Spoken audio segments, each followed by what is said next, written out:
নমস্কার বন্ধুরা, RP village স্টোরির পক্ষ থেকে সকলকে জানাই অনেক স্বাগত। আজকে আবার চলে এসেছি দারুণ সুন্দর একটা রেসিপি নিয়ে। আজকে তোমাদেরকে বাটা মাছের একটা ইউনিক রেসিপি করে দেখাবো। আর এই রেসিপিটাতে লাগবে উচ্ছে আর আলু। তো প্রথমে শুকনো খোলায় আমি একটা মশলা রেডি করে নেব। এখানে খানিকটা গোটা জিরে নিয়েছি, গোটা জিরেটা শুকনো খোলায় ভেজে নেব।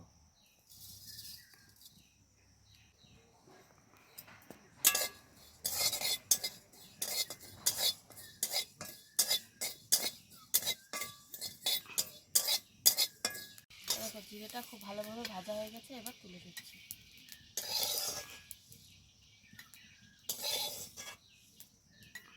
কড়াইতে দিয়ে দেবো বেশ খানিকটা সর্ষের তেল। আলু আর উচ্ছেটাকে ভেজে নেব।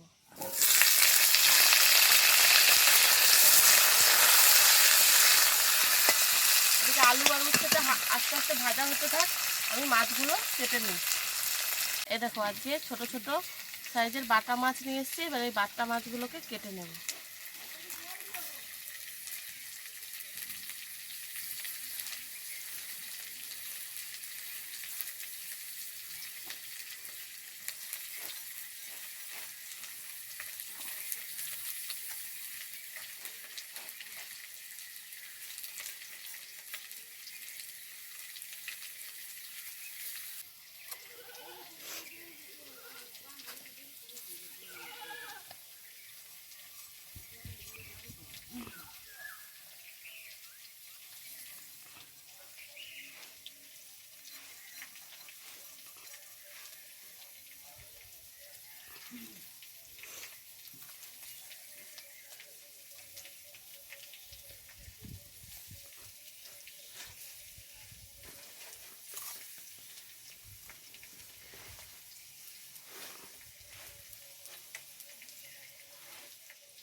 দেখো, মাছগুলো সব কেটে নিয়েছি, এবার ধুয়ে নিয়ে আসবো।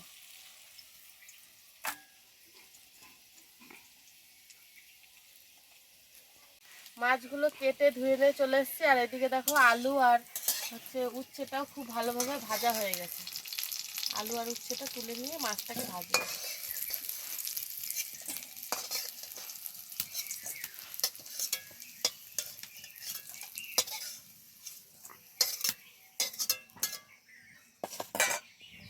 আর একটু সর্ষের তেল দিয়ে দিই। আর এদিকে মাছের নুন হলুদটাও মেখে নিচ্ছি।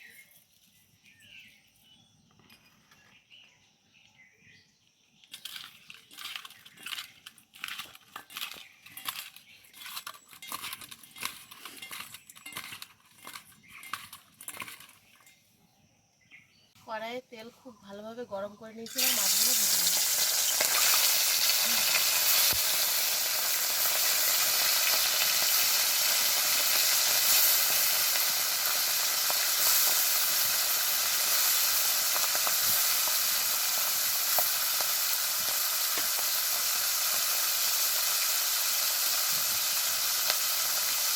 দেখো, মাছগুলো কড়া করে ভেজে নিয়েছি, এবার তুলে নেব।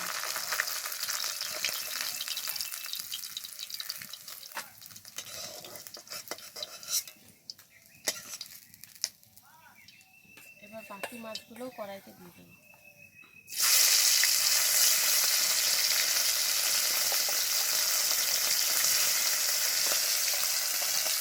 এবারে বাকি মাছগুলোও ভাজা হয়ে গেছে, এবার এগুলো তুলে নেব।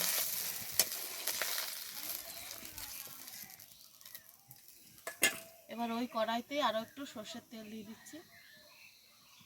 তারপরে দিয়ে দেবো ফোড়ন। ফোড়নে দেবো শুকনো লঙ্কার গোটা জিরে।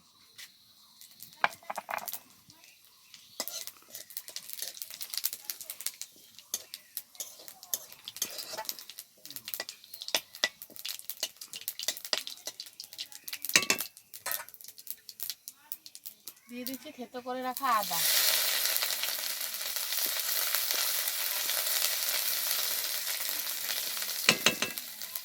এবার ভেজে রাখা উচ্ছে আর আলুটা দিয়ে দেবো। দিয়ে দেবো পরিমাণ মতো নুন, হলুদ গুঁড়ো আর চিড়ে রাখা কাঁচা লঙ্কা। এবার একটু নেড়ে চেড়ে পরিমাণ মতো জল দিয়ে দেবো।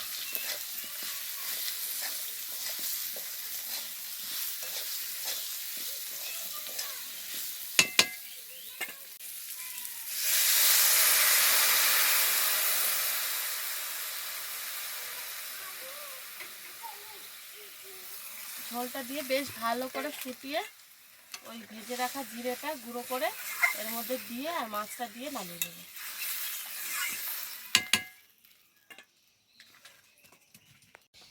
দেখো ঝোলটা খুব ভালোভাবে ফুটিয়ে নিয়েছি, উচ্ছে আর আলুটা খুব ভালোভাবে সেদ্ধ হয়ে গেছে। এবার দিয়ে দেবো ভেজে রাখা মাছ।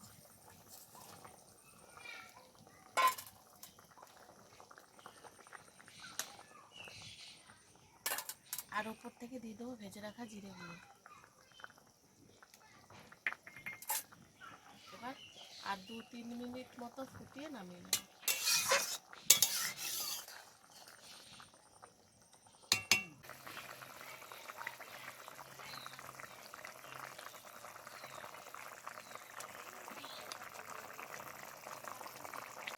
উচ্ছে দিয়ে বাটা মাছের পাতলা ঝোল একদম রেডি। এবার ঢেলে নেব।